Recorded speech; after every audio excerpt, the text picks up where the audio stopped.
It's exactly 2100 Central African Time. Good evening and welcome to Africa World Hour.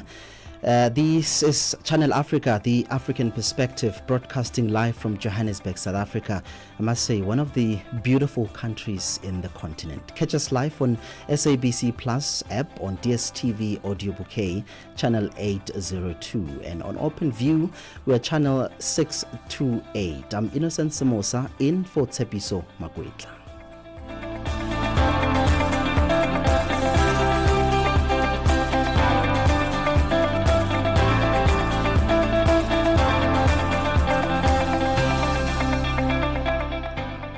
And stories that made headlines today: Rwandan President Paul Kagame has replaced his country's Prime Minister Edward Ngirente, naming the Deputy Governor of the Central Bank, Justin Sengarawava, as a replacement. It is unclear as to why he made the decision. Salvanas Karamera in Rwanda reports. And Dr. Edward Ngirente, the former minister, has been hailed as one of the performing prime ministers that Rwanda has ever had. This is drawn from the different analysts and from different posts on social media here in Rwanda. He's been hailed for having stood firmly for economic growth here in Rwanda. He's been serving his second term. He worked with President Kagame during the previous term, and really it's very early to know what happened with him. And even from the tweet message he wrote yesterday, he thanked President Kagame, and from the very tweet you could read that is to some point very satisfied. Now we have not really understood why he has replaced him. Now, South Africa's President Cyril Ramaphosa says the decision by the U.S. Congress Committee on Foreign Affairs to approve the bill that is aimed to punish South Africa still has to go through processes before it can be the law. Authored and introduced by Republican Congressman Ronnie Jackson in April, the U.S.-South Africa Bilateral Relations Review Act of 2025 is viewed as part of efforts to provide President Donald Trump with the tools necessary to impose sanctions on South African officials in government and the African National Congress in particular, who choose to support America's adversaries like China, Russia and Iran. Speaking to the media, the president says South Africa will continue to engage the USA. We've heard about what has happened in a House committee, and that whole process still has a long way to go, and discussions will be ongoing, and we don't know exactly what is driving all this, and our bilateral dealings and engagements with the United States will continue. An oil trading house, BB Energy, has filed a case against South Sudan in London for failing to deliver oil owned under a payment deal. South Sudan has endured two civil wars in the past 15 years and is grappling with increased debt and a shaky peace deal. BB Energy filed the case against the government in March. Mabu Bologa reports. BB Energy says the action against the South Sudanese government is necessary to preserve the company's rights under a contract with the Ministry of Petroleum. It says it is, however, always looking to find an amicable solution, especially considering its long-term interest in the country. The court action comes after the government placed its petroleum minister and other officials under house arrest in March. And Zimbabwe has assumed the presidency of the Conference of the Contracting Parties to the RASMA Convention of Wetlands COP15 at the Gathering's 15th meeting in Victoria Falls. Now, delegates from 172 countries are participating during this year's conference. The RASMA Convention was signed in 1971 and is the world's only international treaty focused exclusively on wetlands. The week-long meeting is expected to culminate in the adoption of the Victoria Falls Declaration and the commitment to scale up wetlands restoration and establish a global wetland restoration fund. Zimbabwe's President Emerson Mnangagwa explains. COP15 is expected to endorse the Victoria Falls Declaration. This declaration aims to foster a legacy of wetland conservation through advocating for resource mobilization, research and development, as well as increased political commitment and investment towards wetland management, among other various initiatives. And the international campaign group Human Rights Watch says India has pushed hundreds of Bengali-speaking Muslims into Bangladesh without due process. The Indian government insists the people deported are undocumented migrants. BBC's Ambarasan Etherjan has the details. Bangladeshi officials say that India forcibly expelled more than 1,500 Muslim men, women and children to Bangladesh in May and June. India has not given any official figures on the number of people deported. Human Rights Watch said many of those expelled were Indian citizens, mostly poor migrant workers, and that Delhi was putting thousands of vulnerable people at risk. It said that while the Hindu nationalist BJP government claimed to be combating irregular migration, its actions reflected broader discriminatory policies against Muslims. At least 12 people have died in fighting between Thailand and Cambodia in a dramatic escalation of a border dispute that has been simmering for several months. Thailand has deployed fighter jets. Cambodia has fired artillery and rockets. Those known to have died are mostly civilians in Thailand. The BBC's Jonathan Head has the details. The fighting is ostensibly over a long disputed border. However, relations between the two countries deteriorated sharply last month after former Cambodian leader Hun Sen leaked a conversation with Thai Prime Minister Paetongtarn Shinawatra, embarrassing her and resulting in her suspension by the Constitutional Court. Nationalist sentiment has been whipped up on both sides of the border, and neither government seems willing yet to step back.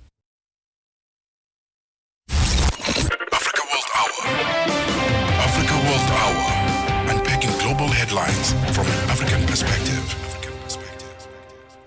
The African Peer Review Mechanism, APRM, has identified critical early warnings indicators that, if left unaddressed, can escalate into conflicts. Now, this includes political instability, economic vulnerabilities, governance deficit, and environmental risks. Now, this is according to Jermaine Nzunu, who presented APRM countries and governance report at the 5th ordinary sitting of the 6th Parliament of the Pan-African Parliament in Johannesburg, South Africa. Ndandla Mahlangu reports. Initially designed to assess governance standards and promote good political, economic and corporate governance, the APRM scope has significantly expanded since 2017. Presenting debates on APRM countries and governance reports, Jermaine Nzinu, who was representing the CEO of APRM, said the APRM's role has expanded beyond governance audits into early warning and conflict prevention. He says it's important to highlight that the African Peer Review Mechanism came up with the reports based on findings that they got from several countries that they conducted reviews in. The main important message to pass is to emphasize the importance of enhancing early warning and conflict prevention on the continent. And in terms of specific and key recommendations, it is important from these reports, from the findings of the African Peer Review report, to highlight that in many countries we recommended that they develop national early warning hubs, through which we encouraged member states to establish their own specialized centers to analyze conflict trends and coordinate responses. We equally advise or recommend that countries enhance socio-economic inclusion, and that is to address inequality through targeted economic empowerment programs, skills development, as well as job creation. The Assembly of the African Union entrusted the APRM with new responsibilities, including tracking and implementation of the Sustainable Development Goals, monitoring governance reforms, producing Africa Governance Report, a biannual evidence-based review of governance progress, and supporting member states in engaging with and responding to international credit rating agencies, as well as developing an African rating agency. Mchinu says the peer review process is meaningful only if states act on the findings, implement reforms, and remain accountable. It is important that we have greater coordination among African countries, among African states, and it is also important that we have inclusivity and early response mechanisms in place to prevent conflicts on the continent. Members of the Pan-African Parliament have welcomed the report. Kenyan MP Esther Passaris says by assessing the governance risk and social-economic inequalities, the APRM gives a foresight to act before tension escalates into unrest, violent conflicts, or worse, civil wars. The findings from the latest country review reports remind us that governance is not just about structures.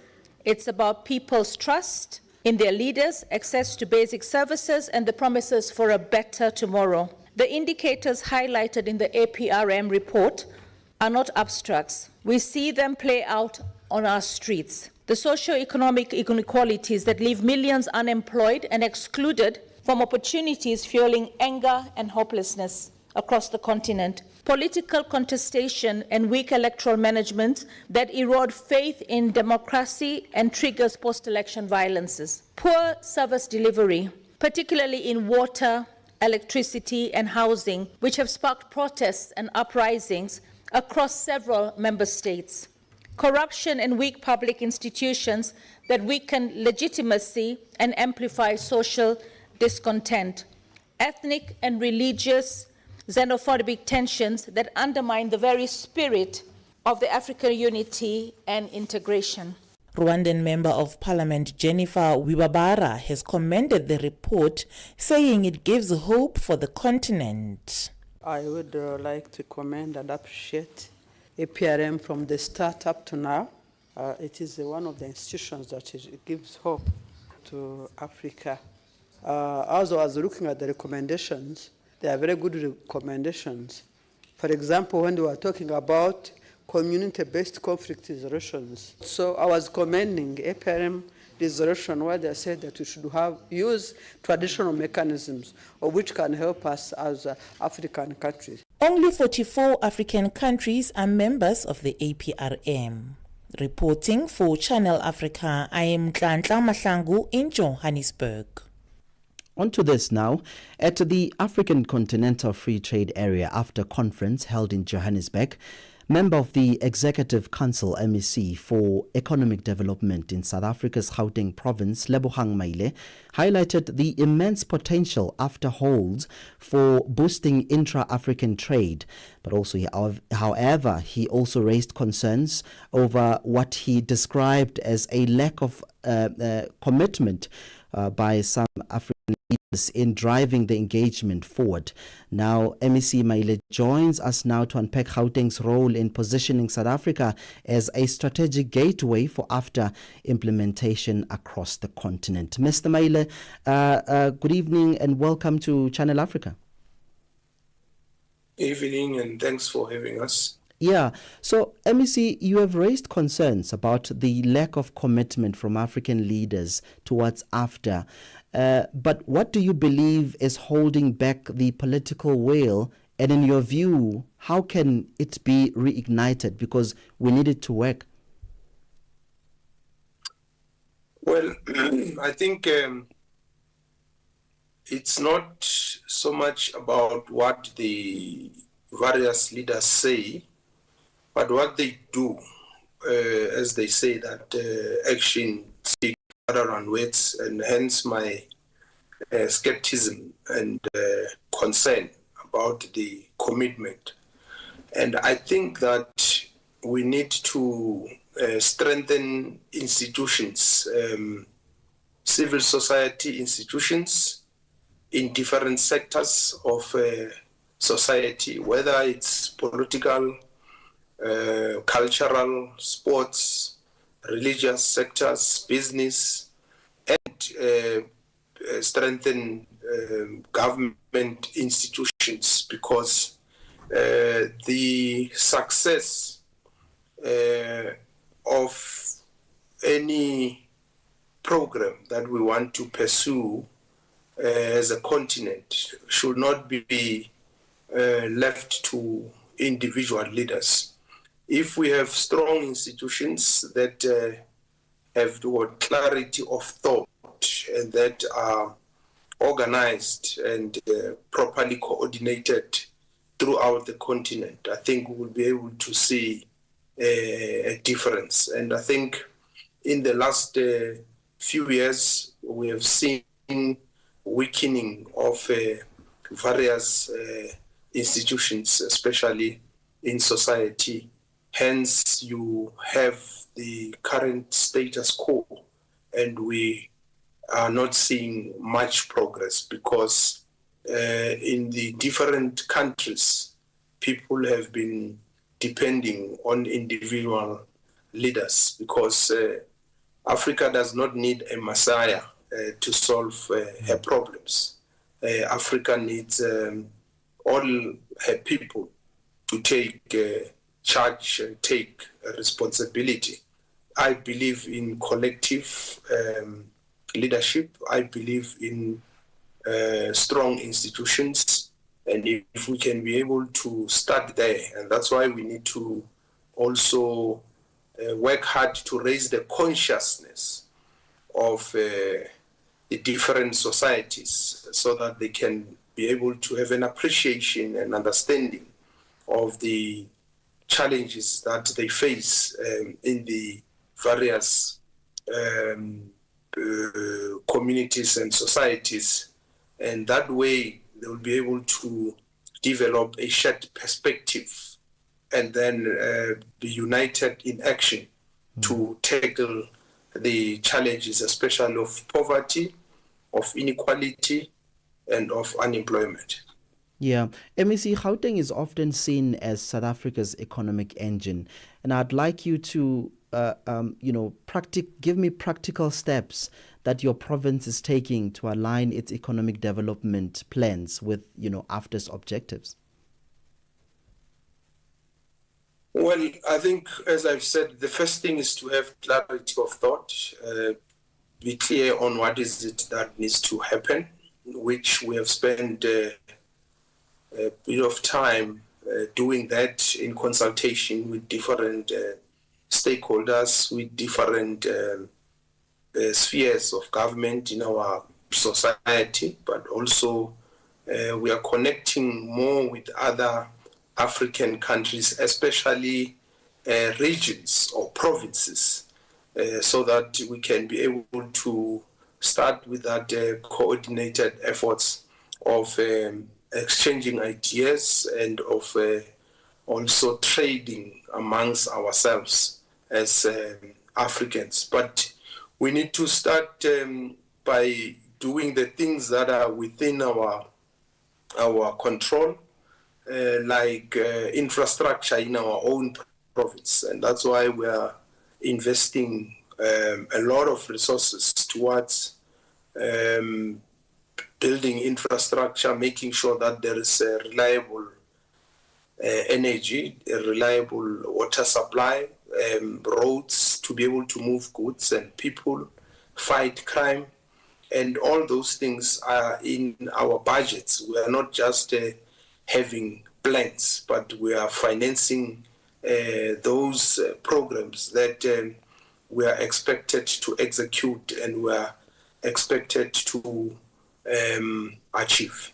Yeah, and I'm glad, MEC, that you're speaking about the infrastructure deficit that remains a key bottlenecks across the African continent. But I'm keen to know whether or not you're collaborating with other provinces and neighboring countries to improve the trade corridors and logistics. I mean, for when we talk about this free continental free trade area, we would want our neighbors to also have good roads and good, rail system. Are you collaborating in any way? Yes, we are. We have no choice. And that's why in the crafting of our economic development plan, we have firstly consulted with the neighboring provinces because if we are not coordinated in the country and we don't collaborate and we don't reinforce each other's strengths and complement each other in dealing with the weaknesses that we might all have, we will not be able to succeed. One practical example, for instance, we're in the process of building a speed train between Gauteng and Limpopo, which will end up in Musina ultimately, which is close to the border of Zimbabwe. And that on its own will build logistics capacity. It will be able to create economic activities. And ultimately, we should be able to take that train into Zimbabwe. We should look at taking it to Mozambique and other neighboring countries. But you have to start somewhere. But let me see, sorry to cut in. Do we have a timeline of when the train, or it's an idea that is on the table? Well, it's an idea that's on the table and that is funded. As I've said, that we are not just talking ideas. We've set money aside in this financial year to do a feasibility study. Limpopo province has set money aside to do the same. And once a feasibility study is done, we will then be able to package the project and engage the private sector and understand how much is needed, because you have to start somewhere. And if you don't plan properly, you will not be able to understand the magnitude of the task. One of the weaknesses we've seen with many projects in Africa failing, there's not been proper planning, there's not been proper mobilization of resources like skills and money. So that's what we are doing, learning from our previous mistakes. I mean, in Gauteng already, in the last 15 years, we've been able to execute a successful speed train called Gautrain, which will also be expanding to other parts of our province. It has been a success story. It has been one of the good examples of a triple P. So we're not talking something that has never been done, something that has never been implemented. Learning on that, we will be able to impart the knowledge and the skills that we have acquired over the last 15 years. It's a facility that is owned by the provincial government. We invested about 26 billion rands of our money.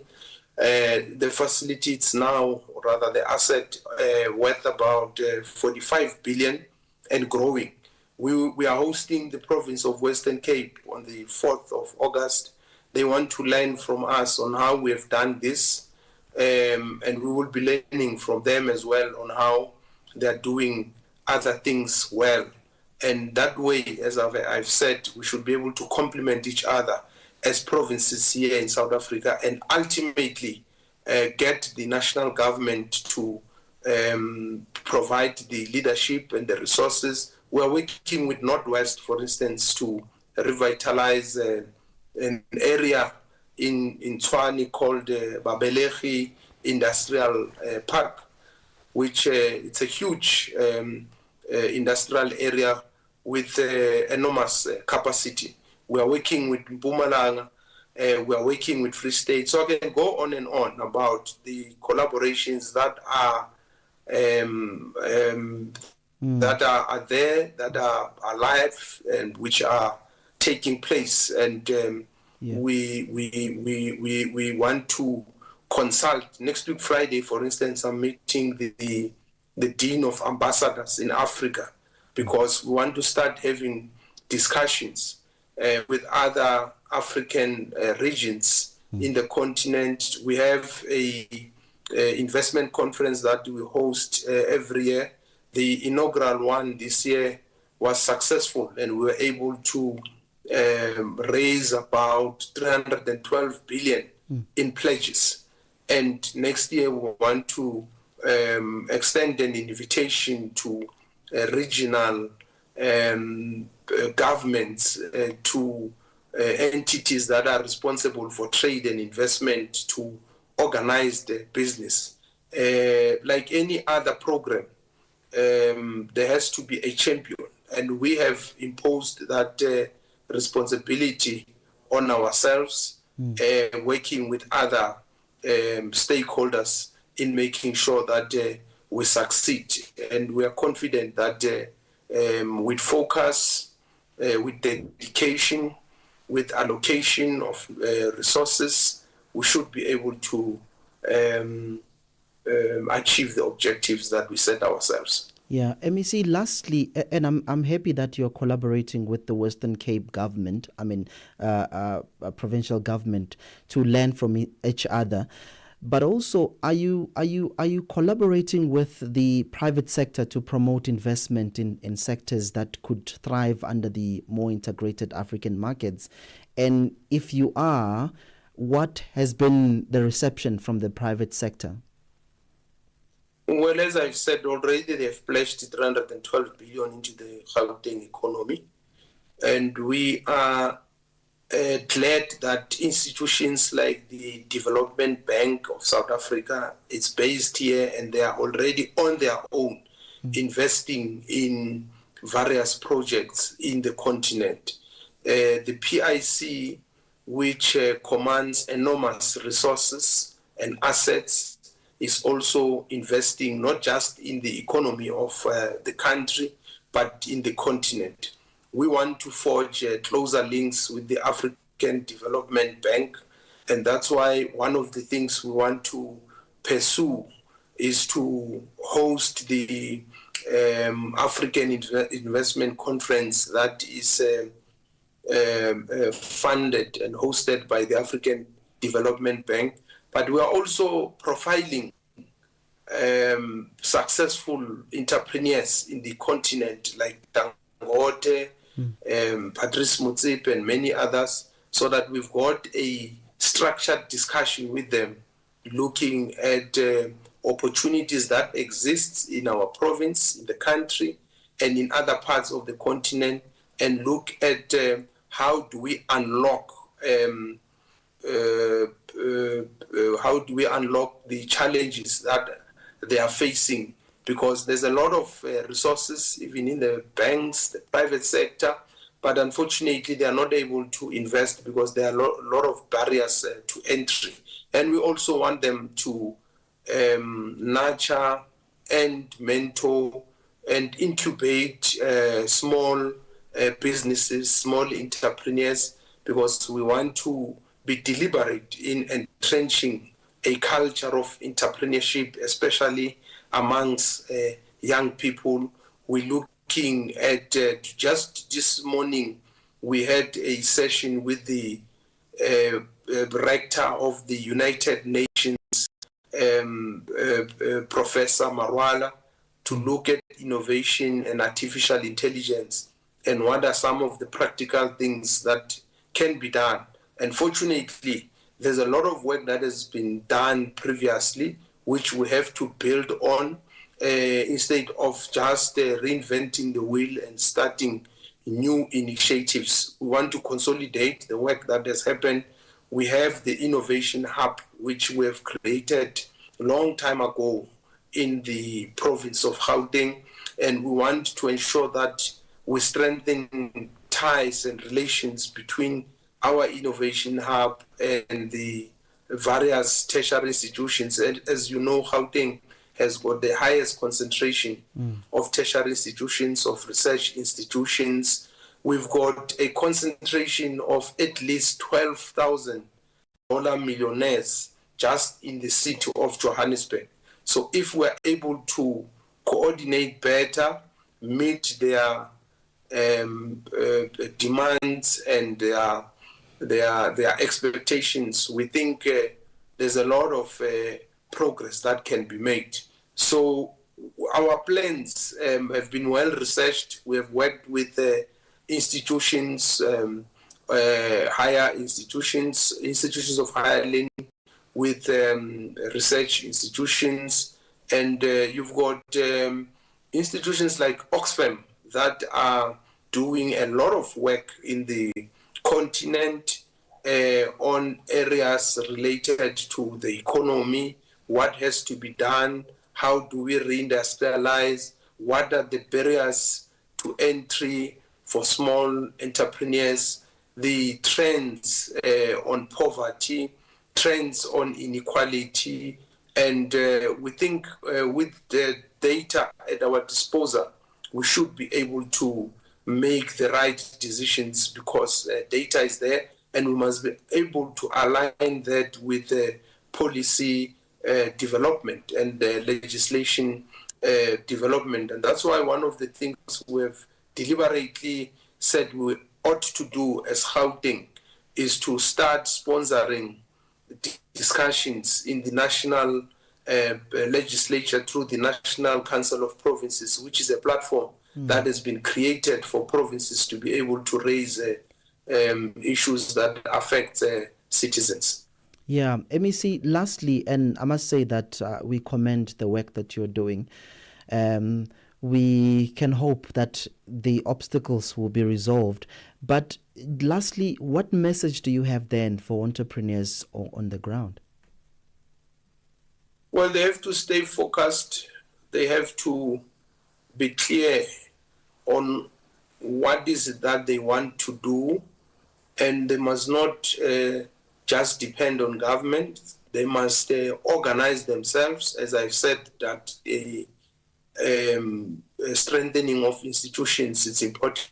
These SMMEs must also build sustainable organizations, and they must be able to take up the opportunities that are created by our democracy. And we have to make sure that we create a conducive environment and we open up markets. That's why the coordination of the different countries and the different sub-national governments and municipalities becomes important, because that's when we will be able to put our fingers on the pulse and we'll be able to know what is happening, so that there's no disjuncture between what government thinks and what has to be done with what entrepreneurs are planning. MEC, let me thank you for staying up and for allowing us to do this interview, and may you continue to serve our province. All right, there you have it. That was the Executive Council MEC for Economic Development in South Africa's province, Lebogang Maile, there, unpacking Gauteng's role in positioning South Africa as a strategic gateway for the African Continental Free Trade Area implementation across the continent. And that conversation brings us to exactly 21:33 Central African Time. This is Africa World Hour on Channel Africa, the African Perspective. Nkhanza zokhudza amuna ndi azimayi kapena kuti gender based violence GBV zikuwononga miyoyo komanso kuphwasula midzi. Zikuchitika m'manyumba, m'masukulu, malo ogwirira ntchito, ndipo kwambiri mwakachetechete, koma sizikuyenera kupitirira. Mukazimva yankhulani. Ngati mwakhudzidwa, funani chithandizo, chifukwa kusachita chilichonse sikuthandiza. Mverani kuma wireless onse 14 a SABC kuchokera lachitatu pa 23 mwezi uno wa Julai kuti mumve zokambirana, malangizo, masewero, zionesero za maphunziro ndi mafunso okhuza nkhanza za amuna ndi azimayi ndi akatswiri, anthu opulumuka ku nkhanzazi, kukhazikitsa lamulo, komanso dziko lonse lokhudzidwa ndi nkhanzazi. Zonsezi pa wireless yomwe mumayikonda ya SABC. Imbirani pa nambala 0800 428 428 kuti munene za nkhanzazi kapena kupeza chithandizo. Nkhanza zokhuza amuna ndi azimayi zimatha ndi inu. Uthenga ukufikani kuchokera ku SABC. pulse of the continent in 60 minutes. Stay informed and inspired with Africa World Hour on Channel Africa. Now, with just a few years to go before the next elections, public opinion in Ghana is shifting fast. A new national tracking poll by Global Info Analytics reveals growing support for the president. Changes in leadership dynamics and surprising trends around corruption and the economy. To unpack the numbers, we're joined now by Musa Dankwa. He's head of research and lead pollster at Global Info Analytics. Musa, thank you so much for making the time and welcome to Channel Africa. Thank you very much for having me and good evening to you. Yeah, I mean, 70% of Ghanaians now say the country is headed to the right direction. What's behind the wave of optimism? Right. Thank you very much. If you look at the last 3 months, I think from March till June, we've seen a number of good news on the economic front. We've seen inflation actually dropping quite significantly. We've seen the city gaining strength, recovering all its lost values over the years. We've seen corresponding reduction in transport fares in some cases. We've seen reduction in cost of certain goods and services. So people are feeling optimistic about where the country is headed. And for that reason, you see the direction of the country move from 62% in the April poll to 70% now. Yeah, and it's interesting because President Mahama's approval is up 73%. That's a big number. Which group of regions are driving that shift? In fact, on the approval of the president, the entire regions we have in Ghana approve of his performance, including the stronghold of the opposition party. There's no single region in the country that disagrees with his performance. So on that note, we've seen him performing very well. And this is the first time we've seen a president from a polling perspective enjoying the support from every corner of this country. And that was my next question. Is this something we've seen before in Ghana's polling? But even some opposition strongholds are warming up to him.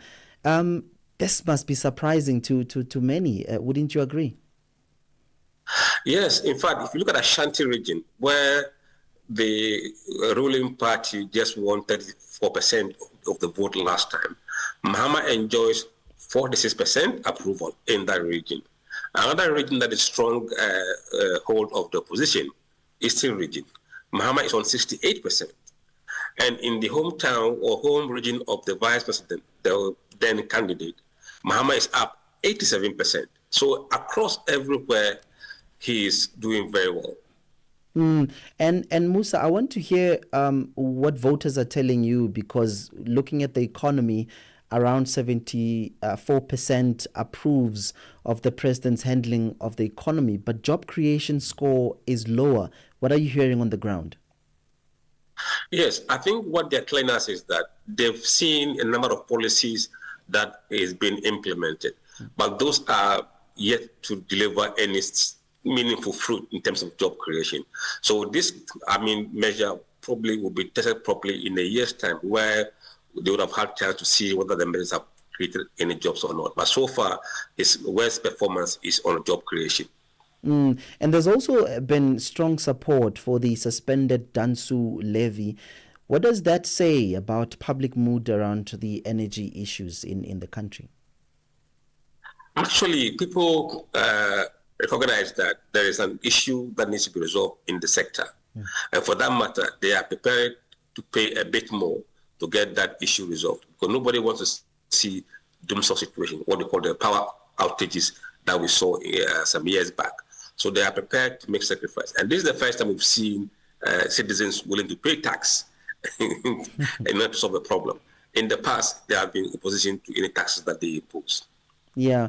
And Musa, I must say that this is a fresh wave for African leaders because it looks like things are changing but on occupation, the presidency and ministers now seen as among the least corrupt. Is it because of the laws that he has put in place, or what's changing here? No, since we started measuring this data from April, we have seen the general perception of corruption across the country coming down. People are seeing an effort to tackle corruption in terms of effort by the Attorney General, the Office of the Special Prosecutor, following or chasing people up for corrupt practices, and also the perception that the presidency will take action when there is any case of corruption. That sentiment alone is driving people to believe that I think corruption is on the down. I mean, it's being fought rightly at the moment by the presidency. So if you look at how they perceive the presidency now is the last but one perceived corrupt institution in the country. In the past, they've been number 2. Now they're last but 2. And also, the ministers and government appointees are the lowest ranking, 4.14 score. That is the first time we've seen this in any polling terms, because those two groups have always been on the top. Musa, you and I can agree that the Electoral Commission is now ranked as one of the most corrupt institutions. Why the shift in perception? Why do we find ourselves here now? You know, the Electoral Commission issue is a very dicey one. In fact, if you assess the performance of the commissioner herself in the last election, she scores a very high mark. But subsequently, there has been some issues in few areas that they believe has not been handled well. And that is impacting on the image of the commission as a whole. And recently, there was an election in Ablekumanov, one of the few areas that remained inconclusive. And that, I think, is one of the blots that the commission had on its reputation. So people generally perceive them to be corrupt. Yeah, and Musa, let's now talk about the future. Looking ahead to the 2028 elections, Bahomia is the clear front runner for NPP. What's driving his appeal? I think for some reason, people who want him back again believe that once he's been marketed before, it will be easier for him to be sold again to the public this time around. So he's riding at the back of that kind of sentiment. He's there before, he has experienced a known face, so let's bring him. There is other opposition people who are opposing to that, but those people are in minority right now. Now, Musa, lastly, before I let you go, what methodology did you use to put together this poll, and how long did it take you to actually come up with these percentage points? Right. We adopted a 3-model approach. We deployed some of the sample online, about 1,100 online. And then we did a telephone interview of 1,457. And then face-to-face in the field, nearly 8,000 people. So altogether, about 10,400 were interviewed. It took us from 10th May to about 19th June to conclude both the online and the face-to-face interview. We interview people across the country randomly, and they are done by either a computer-assisted personal interview or telephone interviews. So with this research that you have done and compiled it, do you perhaps have male and female and middle class and people who are working, people who are not working? How did you categorize it? Or it's just all people with different views with regards to the upcoming elections? No, within the sample we deployed, 42% of the sample were female and 58% were male. When you look at the age group, people who are below 30 or 44 years accounts to close to 80%. You can see that 80% of the country is below 44 years of age. And then those who have education, 18% have junior high school, 40% have senior high education, 31% have tertiary, and 11% have no formal qualification. In terms of employment, about 62% of the sample were employed, 26% were unemployed, 11% were students, and pensioners were 1%. All right. Are these numbers likely to change? Yes, we are doing this quarterly, so we'll be tracking this number all the way till 2020. So once there are changes, we'll let you know. All right, Musa, thank you so much for making the time. My pleasure. There you have it, Musa Dakwa, Head of Research and Lead Pollster at Global Info Analytics. The pulse of the continent in 60 minutes. Stay informed and inspired with Africa World Hour on Channel Africa. All right, South Africa's Deputy President Paul Mashatile delivered the closing remarks at the inaugural Global Small and Medium Enterprises ministerial meeting on Thursday. The event brought together over 5,000 delegates from more than 100 countries. The meeting focused on driving innovation, cooperation and sustainability for small businesses across the world. Our reporter Lebohang Mabange has more. The Global SME Ministerial Meeting has concluded under the theme Navigating New Business Frontiers. Organized by the Department of Small Business Development in partnership with the International Trade Center, the gathering focused on financing, digital transformation and transitioning to greener economies. In his closing address, Deputy President Paul Mashatile reflected on the significance of the discussions held during the week. This inaugural Global SME Ministerial Meeting could not have come at a better time. As we draw to a close, I could say the discussion and exchanges held in recent days, starting when you were here from Monday, have been filled with pride and optimism as they highlight our shared commitment to enhancing access to finance, promoting digital transformation, and promoting green transition in the SME sector. Mashatile underscored the importance of strengthening international partnerships to respond to growing global challenges and resist protectionist tendencies. In this sense, we are grateful to see the UN expanding its efforts and collaborating with the South African government to foster multilateral cooperation. This relationship is critical in this challenging period, especially of abrupt shift towards unilateralism, which jeopardizes the sustainability of our respective countries and the world. The Deputy President noted the relevance of the forum as South Africa prepares to host the G20 summit later this year under the theme Solidarity, Equality and Sustainability. South Africa is hosting the G20 summit this year under the theme of Solidarity, Equality and Sustainability, aiming to champion development or developmental issues rather in the global south, but particularly in Africa.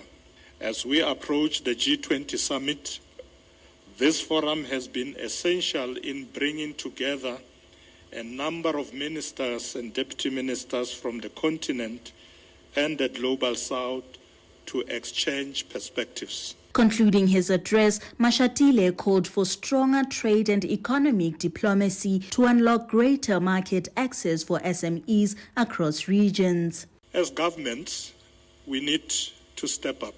This means we must enhance our capabilities to strengthen trade and economic diplomacy, allowing ourselves to share more effectively in both bilateral and multilateral trade agreements.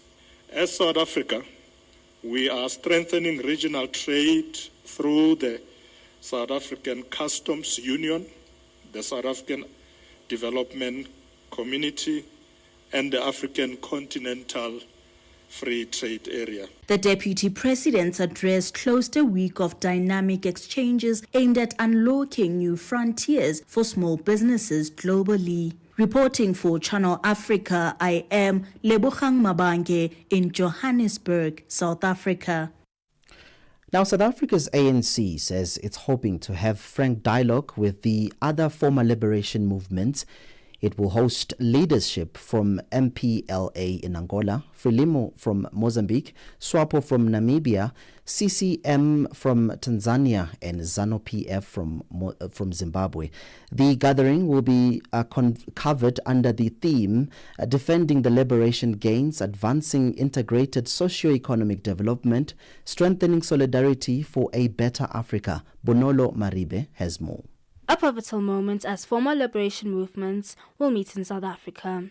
This comes as the globe is grappling with a number of challenges, from geopolitical tension, slow economic growth, and other pressing issues. ANC's International Subcommittee Chair, Nomvula Mokonyane. There are also those who are saying this is a good reawakening, and people have been wishing us well. And there's also been a request for observer status throughout the continent and abroad. And the other important thing, there's also been a request to have access to our content documents. And that on its own shows an appetite to make contributions. These parties are also under tremendous pressure in their respective countries as people are running out of patience. Mokonyane says that they also can't rely on their liberation credentials. To win elections requires collective effort, both from the citizenry and from the government. And it is not as simple for a nation that has been so highly divided, for a nation whose economy has been in the hands of a few, for a nation that the wealth of the country as well as the mineral resources, everything that can make the economy to grow has been in the hands of the few. It requires a modernized organization.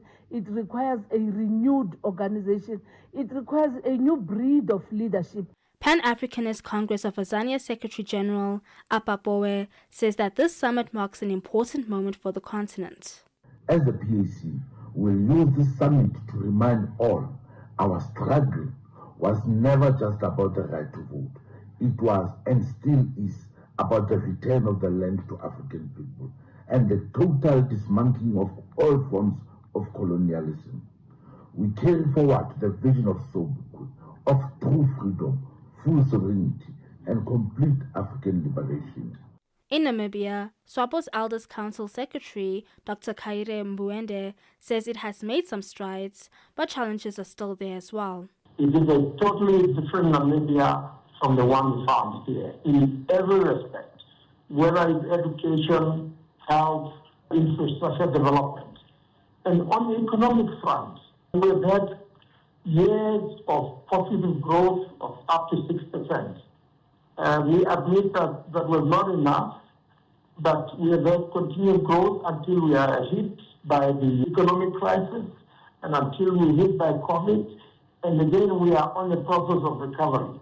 The Liberation Movement Summit is scheduled to begin on Friday, with leaders from Frelimo, SWAPO, ZANU-PF and the MPLA expected to arrive on Sunday.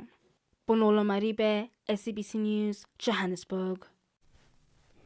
SABC Sports brings you Chasing the Sun, a powerful 5-part documentary series about the Springboks, telling the rousing tale of their path to redemption and ultimate World Cup glory in 2019. Starting 30th July at 7:30 p.m. on SABC2, tune in every Sunday for the heights, the heartache, and the heroic that made rugby history. Stream each chapter on SABC Plus anytime, anywhere. No subscription needed. Don't miss Chasing the Sun this Sunday at 7:30 p.m. on SABC2. Be there when history shines. Africa World Hour. Africa World Hour. Unpacking global headlines from an African perspective. PepsiCo South Africa invited members of the media this week to its Sasco Chakral bakery in KwaZulu-Natal province. The tour formed part of the PepsiCo South Africa's broader efforts to reshape the narrative about how food reaches South African homes, shifting the spotlight from factory floors to the people, passion and purpose behind every loaf. South Africa, Channel Africa's Sisi Sikhalo was part of the tour and has more on this story.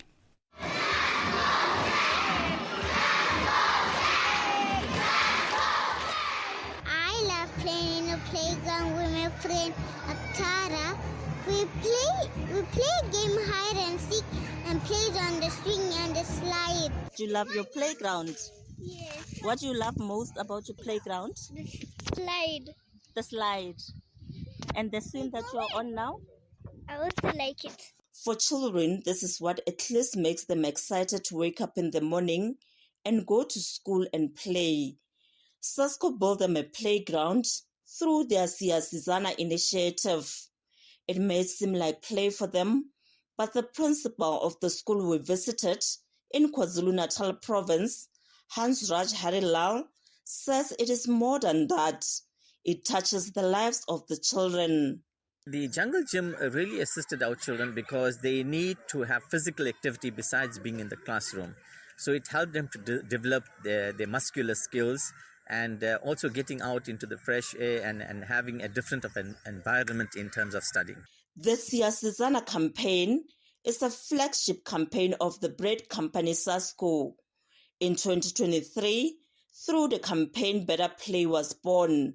SASCO upgraded and built playgrounds in schools across South Africa. Brand manager at SASCO, Astrid Weingart, says they live up to their slogan, "People who care make things better." In 2023, we launched the Better Play campaign, where we had the goal to kind of make sure that every child has an opportunity to better play. We've seen the development and the amazing development it does, from mental, physical, and just having a better, sustainable life as a child. You know, it's a story that came through from one of the colleagues that they remembered they never had a playground in their area, or they actually went to school to go and play. And a lot of these schools don't have it. So our ambition was by 2025, starting off in 2023, that we are able to place 1,000 playgrounds across South Africa, which we were able to do. So in 9 provinces, we've got 1,000 playgrounds. And those 1,000 playgrounds actually touch about 1 million children. We've got an ambition for 2030, to reach 5 million children. SASCO has got 13 bakeries across South Africa. It is owned by PepsiCo. Category General Manager for Bakeries at PepsiCo, Cornel Vermeulen, says they've got a vision. He elaborates on how they plan to achieve it. I think by continuing doing the good stuff that we are doing, so being involved in our communities, but I think it's still going back to our main theme of people who care make things better, and that's really anchored in the things that we care about. So I spoke about our people, being engaging with our people. I spoke about our planet, that we sort of are really efficient in the way that we optimize and utilize our resources and don't waste. And then the triangle of consumer, customer, and community, and be very involved and speak to those people specific and be relative in their spaces. As part of the tour, the media was taken on a behind-the-scenes journey of producing bread, which end up in shelves in stores in South Africa. For Channel Africa, I'm Sisi Sekhalo in Johannesburg, South Africa. Oh, what a beautiful report from our reporter Sisi there. I mean, the kids in the background, it's just very much healing, to say the least. Well, thank you, Sisi. Well, that's my lot on this installment of Africa World Hour. If you've missed anything, any of our show, on X, we're at Channel Africa 1, on Facebook, Channel Africa, on Instagram at Channel Africa 1, on TikTok at Channel Africa 1. On YouTube, we're at Channel Africa 1. From myself, Innocent Semosa, and the team behind the scenes, it's goodbye and God bless. Africa World Hour. Africa World Hour.